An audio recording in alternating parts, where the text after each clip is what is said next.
তারপর যে আরেকটা টুল আমরা যেটা দেখব, যেটা আমাদের হোমোলোগাস সিকোয়েন্সার লাগবে আমাদের, সেটা হচ্ছে আমাদের মেগা এক্স। তো মেগা এক্স দিয়ে আমরা কি করি, ফাইলোজেনেটিক ট্রি কনস্ট্রাক্ট করি। এটা দিয়েও আমার এমএস এ দেখা যায়, আরো অনেক কিছু করা যায়, কিন্তু এটা সবচেয়ে বেশি নাম পপুলার হচ্ছে এভোলিউশনারি জেনেটিক অ্যানালাইসিস, বা এই যে বিভিন্ন ধরনের ফাইলোজেনিক ট্রি রিলেশনশিপ, এগুলা দেখার জন্য এভোলিউশনারি রিলেশনশিপটা।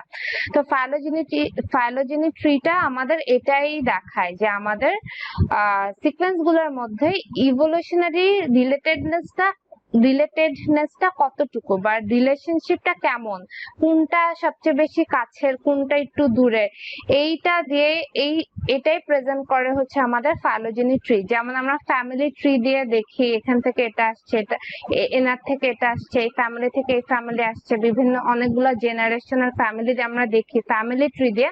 ঠিক তেমনি ফাইলোজেনেটিক ট্রি দিয়েও আমরা হচ্ছে সিকোয়েন্স গুলোর মধ্যে রিলেশনশিপ গুলা দেখি, যে কোনটার সাথে কার সাথে কে বেশি কাছের বা রিলেটেড এটা।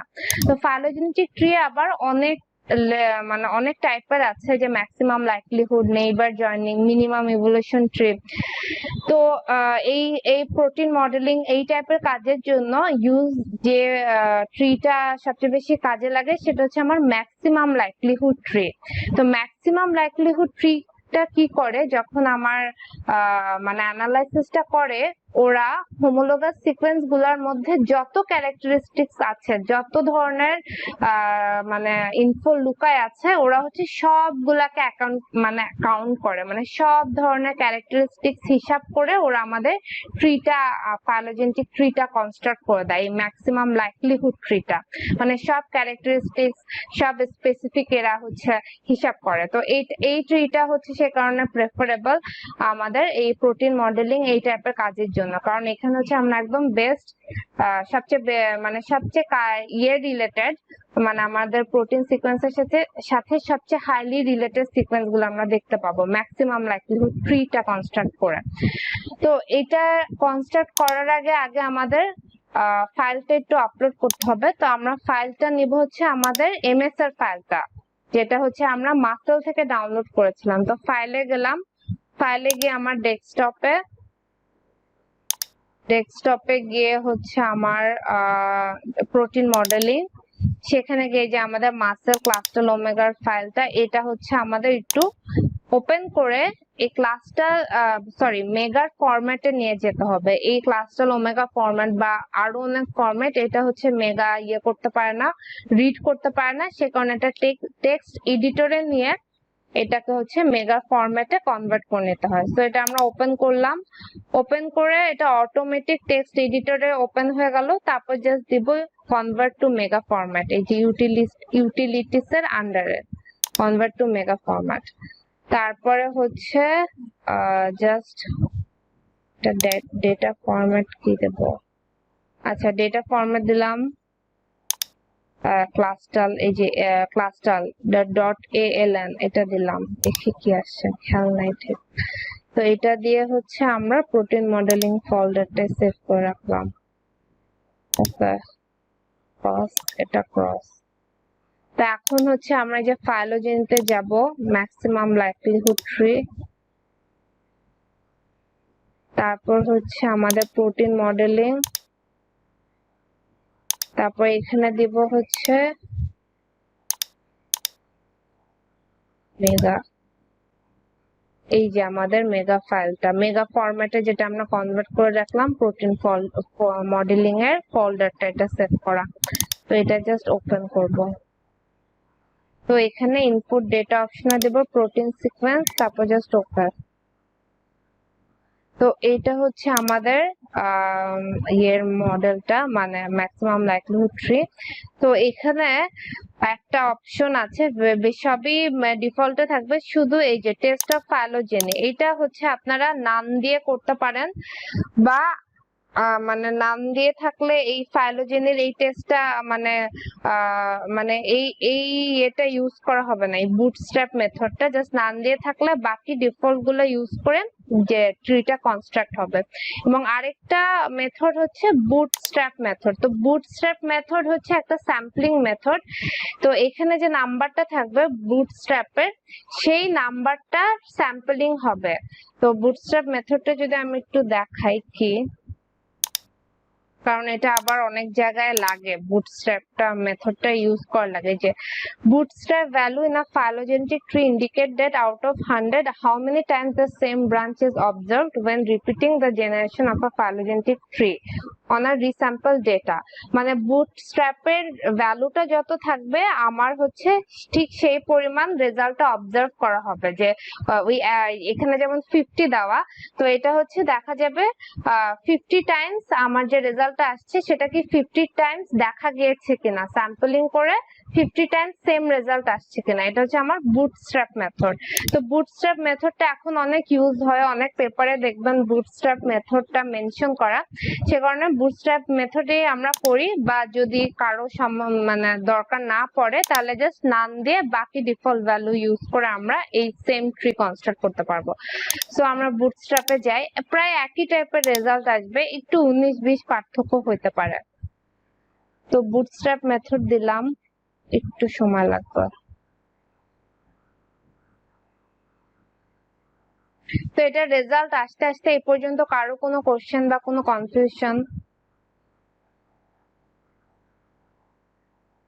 তো এই যে এখানে আমার নাম্বারটা আসছে যে কি কত পরিমাণ রেপ্লিকেট হিসাব হচ্ছে। হ্যাঁ, কেউ কিছু বললে বলতে পারেন এখন।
সো আপনার রিসার্চ আপনি যত মানে স্পেসিফিক যদি করতে চান বা অনেক মানে আরেকটু ইন্ট্রিনসিক যদি করতে চান, তখন আপনি কি করবেন, এই রেপ্লিকেট নাম্বারটা আপনারা বাড়ায় দিতে পারেন। এখানে হচ্ছে আমি লাস্ট যে কাজটা করেছিলাম সেখানে বুটস্ট্র্যাপের ভ্যালু ছিল 500।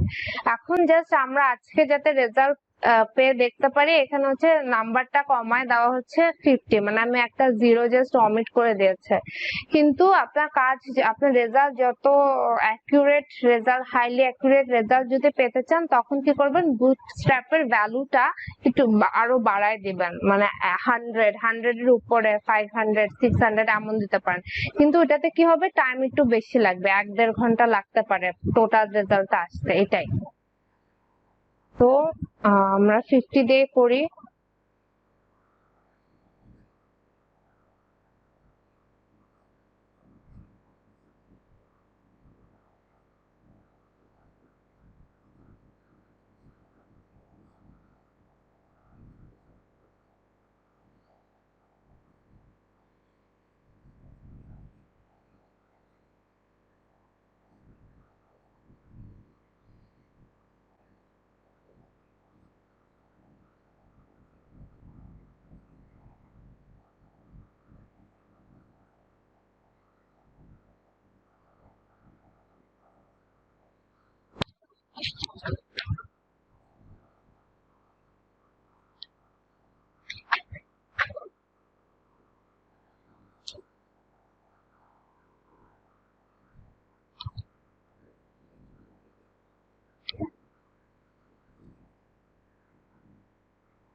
ওকে, সো এই যে এটা হচ্ছে আমাদের ফাইনাল ট্রি, যেটা ফাইলোজেনি ট্রি।